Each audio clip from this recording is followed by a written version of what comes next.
Eu fiz uma postagem hoje falando sobre desamparo e humor. E trouxe ali uma frase, uma ideia do Daniel Kuperman, né? E a frase é a seguinte: o humor freudiano evoca, assim, o riso do órfão, sem pai, sem mãe e sem religião, fadado a criar a partir de seu desamparo modos de sociabilidade junto aos seus companheiros de descrenças. Esse trecho está nesse livro aqui, Porque Freud Hoje. E, como eu disse, como vai começar o curso do Freud, Teoria, Prática e Casos Clínicos ontem e hoje, começa dia 7 de dezembro, até lá eu vou fazendo um esquenta sobre reflexões sobre Freud e uma leitura, fazendo algumas reflexões na atualidade, né? Que esse livro é interessante muito nesse sentido também, né? Porque Freud hoje, e aí você tem alguns autores falando sobre a importância de Freud na atualidade. Ontem eu fiz uma mini live e peguei o capítulo 1 desse livro, que é um texto da Maria Rita Kell, chamado 3 motivos, pelo menos, para se ler Freud, né? E só que daí eu pensei alguma coisa aqui para trazer para essa mini live, para trazer alguma contribuição para pensar a clínica. E eu destaquei uma parte em que fala de que a questão da parte não interpretável, né? Nem tudo é interpretável na psicanálise, e aí deu umas pinceladas, peguei 2 pontos aqui principalmente, que ela traz, que é a interpretação dos sonhos, em que você tem lá a produção de sentido, e essa produção de sentido, ela tem a ver com a interpretação, o sentido dado ao sonho, e que só o próprio sonhador teria condições de interpretar o seu sonho da mesma forma. O sujeito, quando faz análise, ele é o único que pode interpretar seu próprio sintoma, seu próprio sonho, essas coisas. E claro, nessa hora sempre vem uma pergunta tosca, mas porém legítima, que é assim: mas se eu que vou interpretar meu sintoma, para que eu vou num psicanalista? Ué, se eu mesmo que vou ter que construir um saber sobre o que eu tenho, eu fico em casa fazendo isso. Pois é.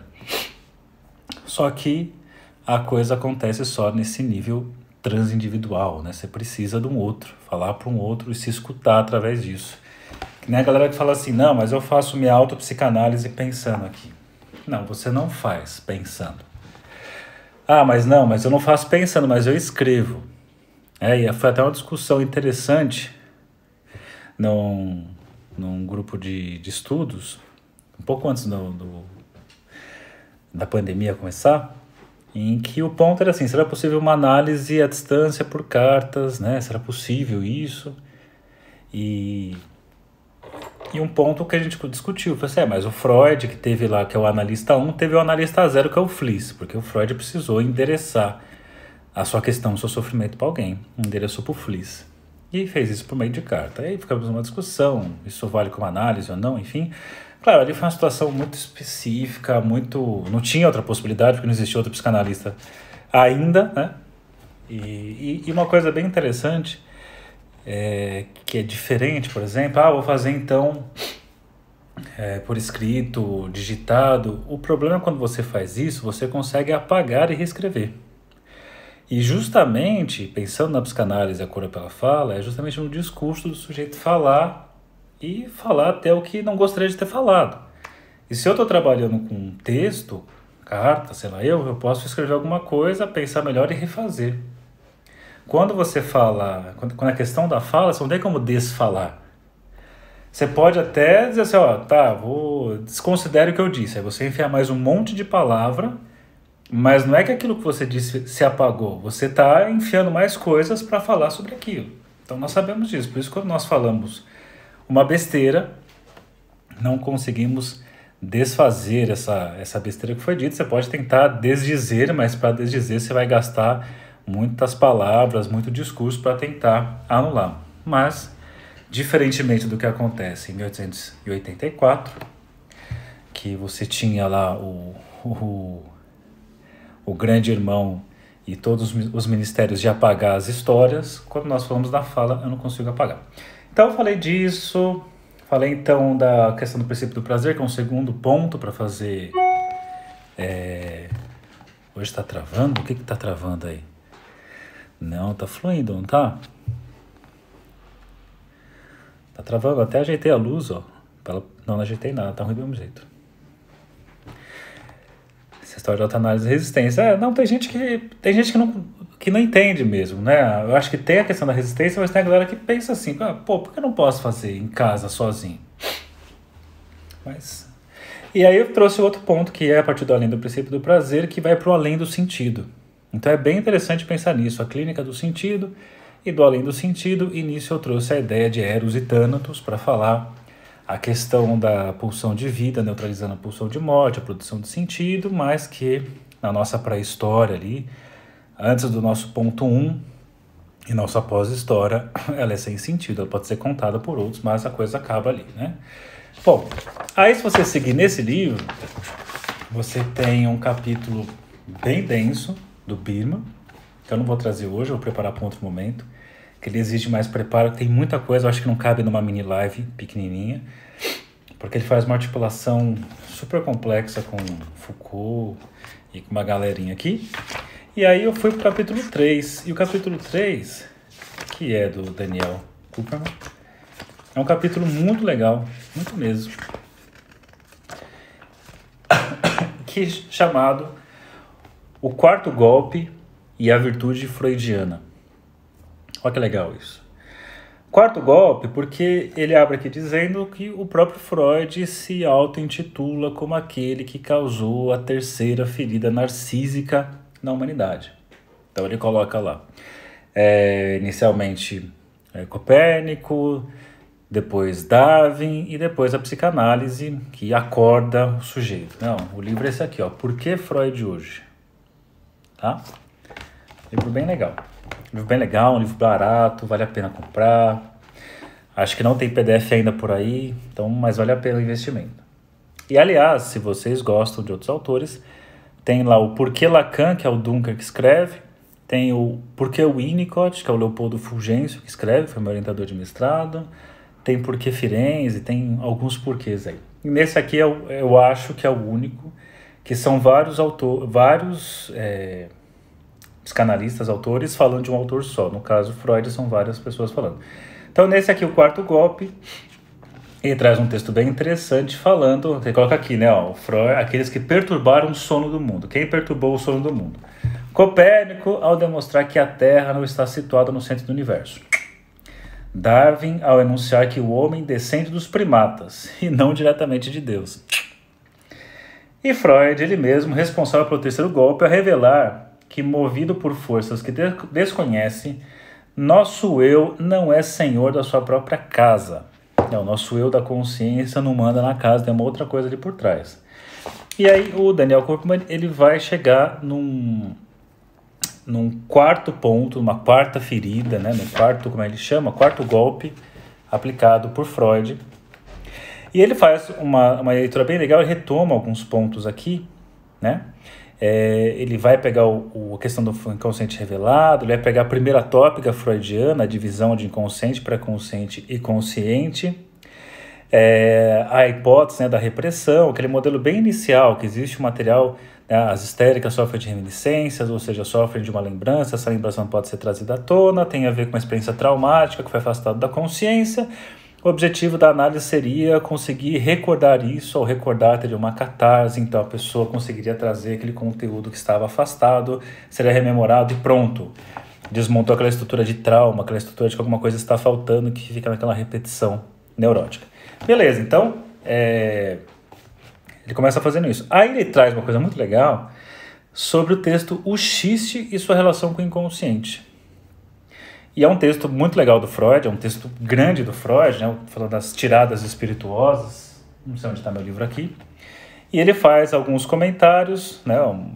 Vocês nunca leram um livro que vale muito a pena, é um dos livros mais gostosos de Freud de ler, em que ele fala do xiste, né? O xiste, então, é mais ou menos aquela coisa que você fala e causa aquele riso em todo mundo, aquela coisa meio que ninguém consegue controlar, né?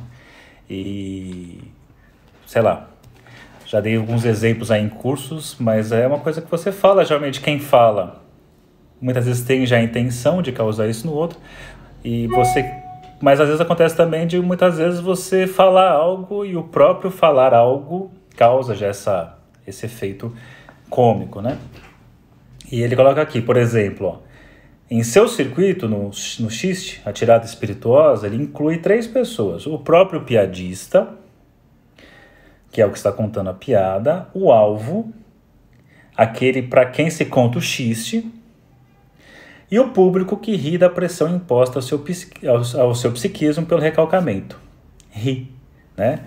Então aquele recalcamento, aquela pressão imposta, naquele instante se abre, meio que alivia daquela repressão e tem ali um riso. Tanto é que é uma das saídas mais interessantes para os nossos elementos recalcados, seria por essa via. E é interessante que ele faz um trabalho bacana aqui de explorar um pouco a questão do que é essa questão do xiste, que no primeiro momento ele coloca aqui dessas 3 pessoas, o piadista, seu alvo e o público, mas ele vai fazer uma modificação mais para frente. Fala um pouco mais para frente aqui, ó, desde o resgate promovido por Lacan, porque o Lacan é o cara que vai buscar o texto do Freud, o xiste e suas relações com o inconsciente. Lacan, no seminário 5, ele faz um estudo do xiste, é muito legal, lá que ele começa a montar o grafo do desejo a partir da ideia do xiste. E ele põe aqui, ó, o próprio Freud em um ensaio de raro otimismo, o Freud sempre meio pessimista, faz um ensaio mais otimista, promoveu essa articulação ilustrando os efeitos da presença do discurso psicanalítico na cultura por meio de uma figura de um grande iconoclasta, né, aquele que vai derrubando os ídolos. E vai trazendo algumas coisas aqui. Bom, e é muito legal, deixa eu ver aqui, que ele vai fazer uma leitura, vai colocar o lugar da psicanálise no meio das outras ciências, né, do lugar que ela ocupa, e ele vai trazer a situação que você tem aqui nessa primeira tópica, o xiste, a situação que você tem inicial da psicanálise, e ele vai dizer assim, um pouco mais para frente, um momento em que outras problemáticas aparecem que começa a exigir que Freud repense a sua teoria, repense a sua clínica, né? E aí, mais uma vez, adivinha qual é o texto que Freud vai repensar uma série de coisas, o texto que Freud vai perceber que, opa, a coisa não está indo da maneira como até então podia ser resolvida, vai ser, mais uma vez, além do princípio do prazer. Lembrando de ontem, da live de ontem, a possibilidade de interpretação na primeira tópica e quando você chega além do princípio do prazer, tem o mais além da interpretação, mais além do sentido. Então é importante pensar nisso. Ele diz aqui, ó, outras existências, perlaboração e a heterogenia, e diz, olha só, ele traz uma citação de Freud de 1920, desse texto, o Além do Princípio do Prazer, que diz: 25 anos de intenso trabalho tiveram por resultado que os objetivos imediatos da psicanálise sejam hoje inteiramente diferentes do que eram no começo. A psicanálise era, então, primeiro e acima de tudo, uma arte interpretativa, né? Que ele até traz aqui que a fase do Freud explica que ficou impregnado nisso, né? O Freud explica meio que na boca do povo, claro que a coisa não funciona assim, e vai trazer que a questão dessa interpretação começa a falhar, né? Tem até um texto famoso, Recordar, Repetir, Elaborar, em que Freud tem a parte do elaborar, como é que seria isso, se bastaria a interpretação.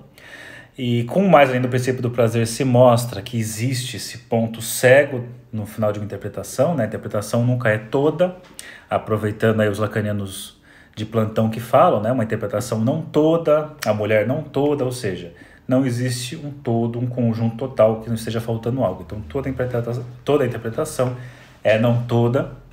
E o caso meio que vai mostrar que existiam problemas no modelo standard da clínica de Freud é o Homem dos Lobos. Olha que legal isso.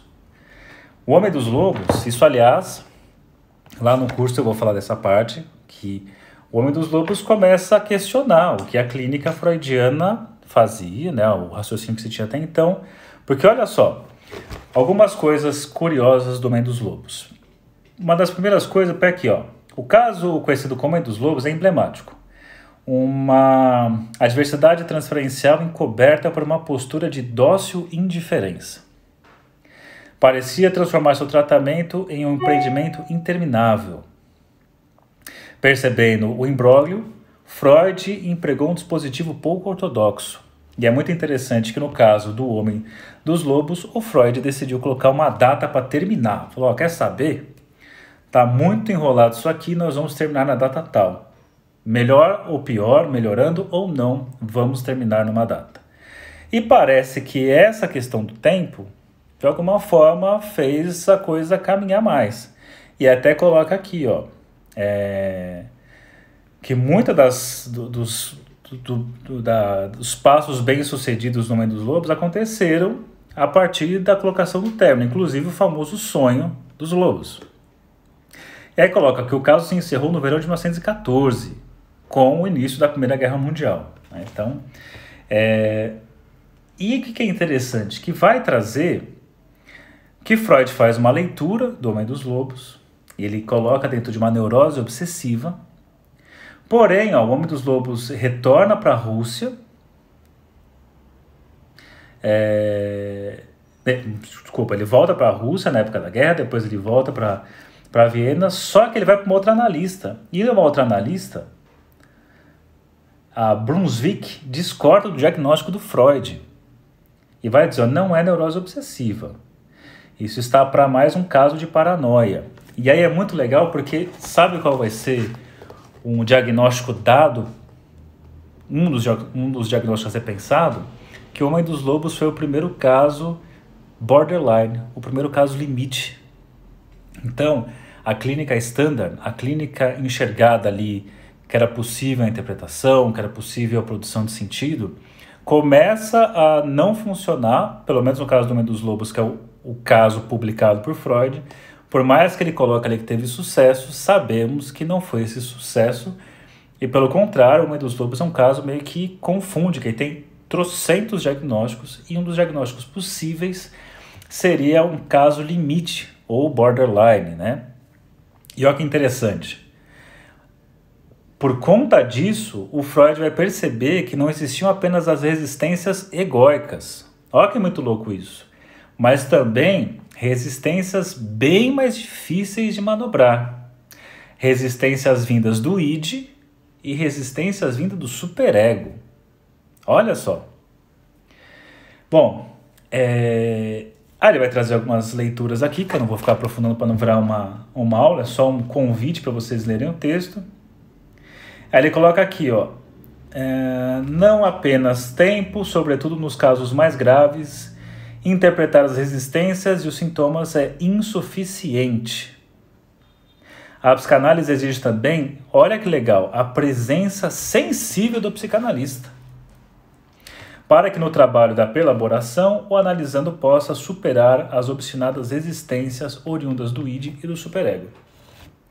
Isso lembra o quê? Isso lembra ontem, quando eu peguei aquele trechinho da Maria Rita Kell, em que ela coloca assim, que você vai dentro da clínica do depressivo, você não tem que ser o analista cheio das graças, engraçadinho. Fala assim, não, deixa disso, veja como a vida é boa, veja como as pessoas gostam de você, veja o quanto sol tem por aí, veja o quanto Deus te ama. Todas essas coisas, no tratamento de uma pessoa que está em quadro depressivo, só atrapalham, certo? Bom, faça o quê? Primeira coisa é não ter pressa. E no texto de ontem falou da constância da presença do analista. E aqui, né, meio que se aproximando da ideia da Maria Rita Kell, que eu apresentei ontem, o Daniel Kupperman, ele coloca essa questão da presença sensível do analista. E aí ele traz uma parte sensacional, vou acelerar aqui para não ficar muito esticado o assunto, só para vocês se interessarem. A partir disso, o Freud começa a ter algumas leituras diferentes, que vai trazer, por exemplo, a ideia de masoquismo, né? vai começar a ler muito para essa via, como eu falei ontem para vocês. Se você não viu ontem, tem lá disponível tanto no IGTV quanto no YouTube.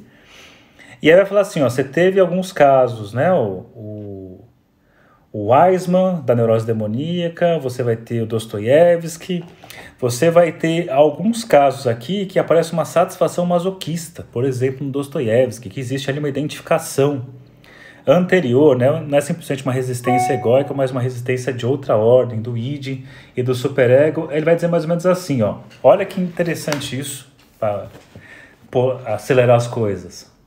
Ele diz assim na página 53 do Por que Freud hoje?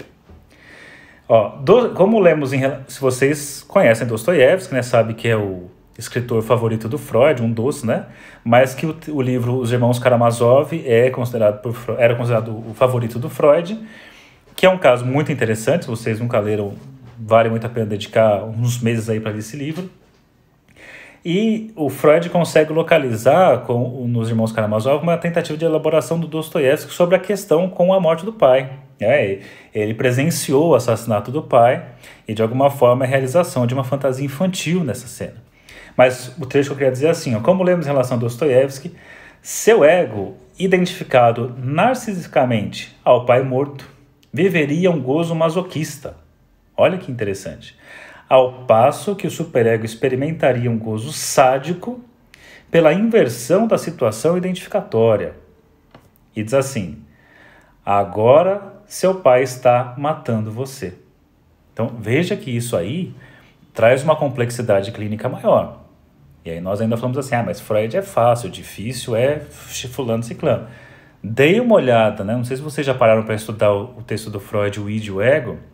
Dá uma estudada nesse texto aí para ver o quanto é complexo esse texto. Bom, e ele vai dizer assim, ó, dessa maneira, e aí para chegar na...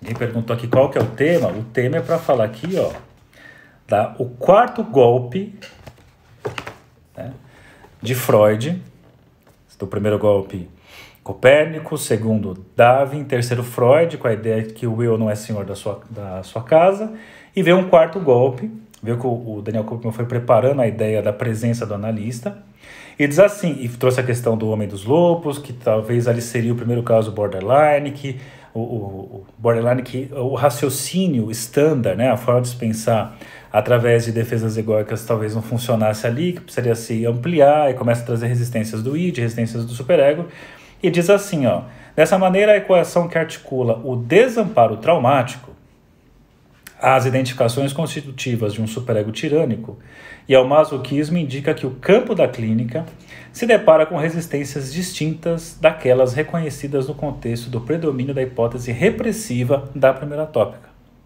Certo? Então, ou seja, além do princípio do prazer, mudou tudo na clínica. Freud já vinha com algumas modificações, mas além do princípio do prazer é o texto que vai causar uma mudança de um raciocínio que vai possibilitar a montagem da segunda tópica, que fica bem claro no id e o ego, que é um texto bem difícil. Bom, aí ele coloca como sublinha Roussillon as formulações freudianas da segunda tópica nos obriga a considerar também a elaboração das resistências do id, provindas, voltou. Então, além da questão das resistências egóicas, coloca a elaboração das resistências do id, provindas das identificações mais arcaicas com os objetos primários. Então, o que tem a ver, né, se você só estudar, você pega esse trechinho na página 53, olha que legal. Então, as resistências do id têm a ver com identificações mais arcaicas com objetos primários. Beleza. E a elaboração das resistências do superego resultantes do sentimento inconsciente de culpa. O desafio do psicanalista passa a ser o de facilitar, por meio da sustentação e do manejo das repetições e da promoção da elaboração, uma transmutação das identificações narcísicas e uma abertura para o campo do desejo e para a criação de estilos singulares de existência. Aqui ele está colocando como fome Birman, 2010. E aí, então, para finalizar nossa mini live, ele vai trazer uma série de coisas, assim. Ele vai explicar umas coisas bem interessantes a partir dessa segunda tópica, e o que é mais interessante, que vai ser o ponto que ele coloca aqui, ó, na 55. Então, o que é o quarto golpe Super complexo, Samira, super complexo. Por isso tem que pegar o texto. O quarto golpe ele coloca aqui, ó. Vislumbra-se assim o quarto golpe no narcisismo da humanidade, o desamparo. Desamparo. Então, uma coisa que até então não era pensado, mas você vai pegar autores que vão falar muito por essa via, Ferenczi, Winnicott, né, esse desamparo inicial, e vai dizer, ó, então, o quarto golpe no narcisismo da humanidade, o desamparo, que compele o sujeito à erotização de sua existência por meio da busca sempre singular de satisfações das suas pulsões e da realização de seu desejo. Olha só, deixa eu pegar aqui. O texto que estamos... O livro é o Porquê Freud hoje. Tá complicado algumas coisas, mas vou pegar mais um trechinho e depois vamos ver como esclarece. Ó. Tem 5 minutinhos aqui para finalizar, mas olha só. Ele diz assim, ó. Ele vai pegar mais uma vez a questão do xiste, sua relação com o inconsciente, que vai trazer a ideia de que no xiste tem um alívio ali da repressão instantaneamente, tem uma satisfação direta através do xiste, do riso. Mas ele coloca, a partir desse raciocínio, diz o seguinte, ó. A simples abolição da repressão sexual não seria suficiente para promover satisfação aos integrantes da ordem civilizatória. Qual que é o raciocínio que ele está trazendo? Que a gente sempre fala assim, Freud é fácil, porque você vai pegar a faculdade de psicologia, os professores às vezes dão umas aulas com a puta de uma má vontade, faz assim, o que é a clínica freudiana? Qual é o objetivo? Trazer do inconsciente para a consciência. Não, né? Isso daí é o comecinho da história, tu começa ali, mas olha o que ele está dizendo, que simplesmente fazer isso, a questão da repressão, se a gente conseguisse livrar da repressão, desaparecer os sintomas neuróticos, a gente poderia pensar, e o próprio Freud diz isso, que conforme a humanidade entendesse a psicanálise, absorvesse a psicanálise na sua cultura, aquilo que então era reprimido não precisaria mais ser reprimido, ou seja, teríamos, através do conhecimento da absorção da cultura da psicanálise, a neurose desapareceria, mas na prática não acontece isso. Porque não se trata só disso. É isso que o Daniel Kuhlmann, pelo menos assim que eu li esse texto, está mostrando aqui. Que a clínica que está reprimido, o poder de ser trazido, não não resolve a coisa. Porque tem algo que vai para além. E o que vai para além? Principalmente a ideia da identificação, né, das resistências do id e do superego. E coloca... olha só o que ele põe aqui mais para baixo. Da mesma forma, na clínica, interpretar o recalcado não garante que o sujeito em sofrimento possa dispor livremente de sua libido. Não garante nada, isso não resolve muita coisa. Né? Aí põe mais embaixo, as consequências do quarto golpe, ou seja, o desamparo humano. As consequências do quarto golpe nos obrigam a reconhecer que a psicanálise promove um saber sobre os limites e sobre a irredutível orfandade do humano. Somos todos órfãos. Por isso que o Lacan diz que somos todos adotados. Nós somos órfãos adotados por alguém, mas a sensação é sempre de um despertencimento, a sensação sempre de que eu não tenho uma ligação legítima com alguém, tem um vazio. Então, a tal da clínica do vazio, a tal dessa sensação de despertencimento, meio que já estava ali, só que a psicanálise primeiro precisou olhar para um lugar, aplicou lá suas intervenções no lugar, mas, né, aparece uma outra coisa aí, que é essa nossa solidão essencial, nossa orfandade, que é o ser humano nascido e crescido de desamparo. Nossa, aqui, onde que é a parte? Aí diz aqui, ó, e o desafio que se impõe ao sujeito é de suportar essa condição de desamparo, resguardando-se da resignação impotente por meio da constituição de uma erótica. Então, o que seria a clínica psicanalítica? A constituição de uma erótica eros, eros, pulsão de vida. Então, a clínica seria uma constituição de uma erótica capaz de esmaecer, de apagar em seu psiquismo os efeitos da pulsão de morte dessexualizada. Então, olha só. Manda uma dessa aí pro professor que fala: o objetivo da psicanálise é trazer do inconsciente para a consciência. Né? Agora, olha só o que vem depois aqui. Putz, vem muita coisa legal. Porque depois ele vai juntar a ideia do humor, mas não o humor do xiste. Ele vai trazer uma outra ideia aqui, interessante. Porque ele vai colocar assim, por exemplo, olha só que interessante isso. Ele vai dizer que a questão do xiste é engraçado para quem faz, mas para quem recebe tem uma experiência de humilhação. E ele fala uma coisa que é tão interessante, eu não sei se eu vou conseguir achar. Olha só. Olha o que ele diz aqui, que é muito importante. Olha, é muito bom isso aqui. Na página 58 do livro Por que Freud Hoje? Ele traz assim, ó, no que concerne a nossa contemporaneidade, aí ele traz um exemplo de Paris, a incompreensão que repetidas vezes acompanha deve-se ao fato de que, como dizia Bergson, olha que legal a frase do Bergson. Ó, eu me empolgo, né, cara? Eu acho muito legal. Olha o que o Bergson diz. Para se apreciar uma piada, é preciso pertencer à paróquia, né? Tanto é que ele vai trazer o exemplo lá daquele jornal, né, daquela revista, o Charlie Hebdo, não sei se é exatamente assim que fala, que foi uma piada, mas a piada, para quem é da paróquia, é engraçado, mas para quem está de fora, foi uma humilhação. É muito legal esse texto aqui do Kurkman, e ele vai dizer assim, então, para se apreciar a piada, é preciso pertencer à paróquia, ou seja, é preciso identificar-se com os ideais e os valores dos que celebram o gesto humorístico. Quando a coisa não está dentro da paróquia, ele coloca assim, do contrário, o afeto suscitado... Olha que importante isso, galera, isso aqui, pensando nessa mudança clínica, né? Vocês estão rindo aí, mas essa parte aqui é pesada.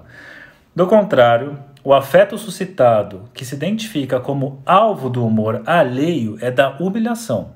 Olha só. E a humilhação, isso aqui é sensacional, é uma ideia da Maria Rita Kell, 2005. E concordo, olha só o que ele diz, baseado na Maria Rita Kell. A humilhação não é apenas o mais doloroso afeto que sobrevive da nossa infância, mas também o mais virulento afeto político capaz de despertar ressentimento e uma inausserível desejo de vingança. Olha que interessante isso. E de fato, a humilhação, ela deixa essa marca na infância violenta e no adulto, na política, é justamente o que mobiliza um desejo de vingança. E vai trazer assim, exemplos muito interessantes da situação da criança e tudo mais. Vai trazer então a questão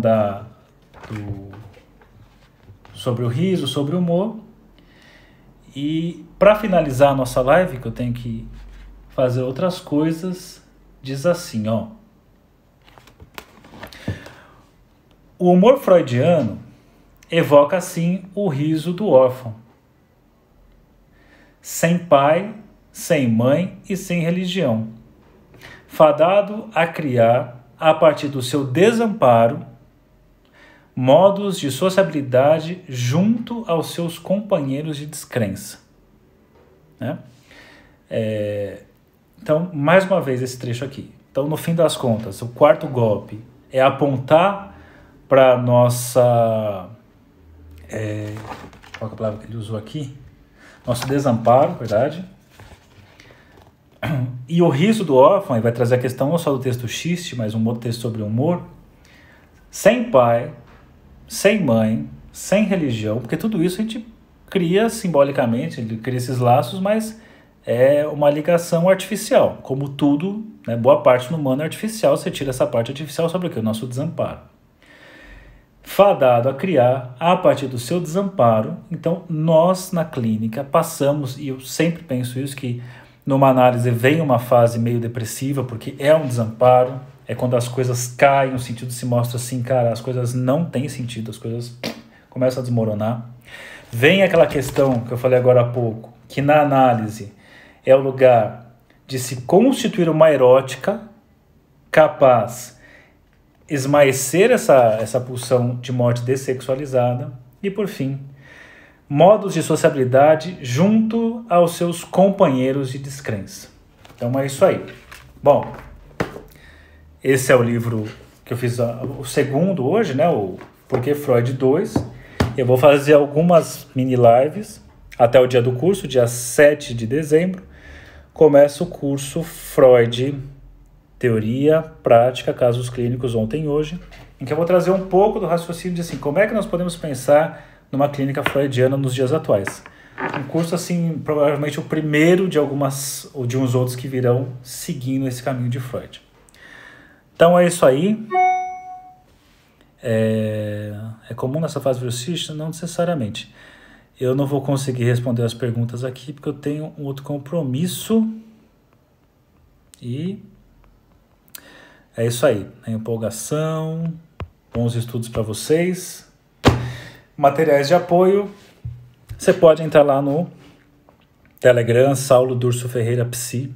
Esse livro não tem PDF, eu não vou fazer o PDF dele, porque ele não custa caro e eu acho que tem que ajudar as editoras e os autores. Então é isso aí, e até a nossa próxima mini live. Tchau para vocês, valeu aí pelo apoio.